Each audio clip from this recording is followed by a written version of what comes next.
रखलू सहेज के, दिहलू जन्मवा माई सारा सुख तेज के।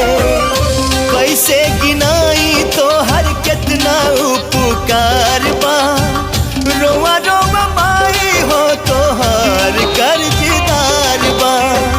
करी के जीवतिया मिरिया बढ़ाई गो माई बिना, कैसे करे जावा जुड़ाई भाई गो माई बिना, कैसे करे जावा।